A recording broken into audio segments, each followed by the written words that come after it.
Birmingham, Alabama, for the first and second rounds of the East Regional NCAA tournament. And Scott, your Sooners, they stuck up the joint last week in Kansas City.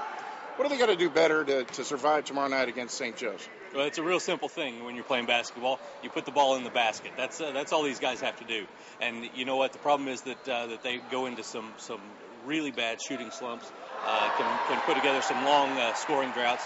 And when it gets bad, it gets really bad for these guys, as we saw with against Texas in that 29-point loss last week. Yeah, St. Joe's knows how to shoot the ball. They rank in the top 30 in field goal percentage and three-point field goal percentage. Interestingly enough, their forwards jump out. They like the three-point line. How does OU defend that? Well, they're gonna attack Pat Kalathis, who is the bigger of the two. He's a skinny 6'10" guy.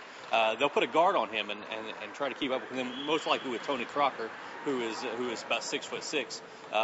But Rob Ferguson is the guy that offers a really interesting challenge because he is a little bit more prone to go inside, a little bit thicker guy. And so whenever Blake Griffin and Longar are both on the court, one of those guys is going to end up playing some defense on the perimeter, and neither of them have done much of that this year. OU is the 6th seed. St. Joe's is the 11th seed. Yet most people I talk to like the 11th seed. What gives?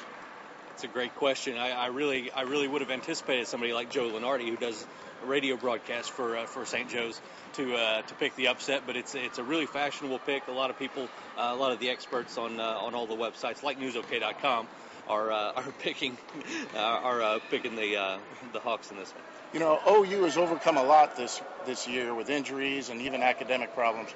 Do they have enough to overcome what it takes tomorrow night? Well, the good thing about this team is that after a bad game, they generally bounce back really well. They've been good coming off of bad losses like Stephen F. Austin, Colorado, the Nebraska loss. They came back after that and won 3 really important games against teams that could have beat them. So that's the most important thing for them. They have to hope that this is their bounce back game. If OU wins tomorrow night and Louisville loses in the game after that, guess who the Sooners get? Boise State. They can't get rid of these guys. See any trick plays? Got any? Haven't seen any during practice here yet. Some Spygate footage maybe? What do you think? What are you watching NewsOK.com for? Go read the stories. John Rohde, Scott Wright. We'll talk to you tomorrow night.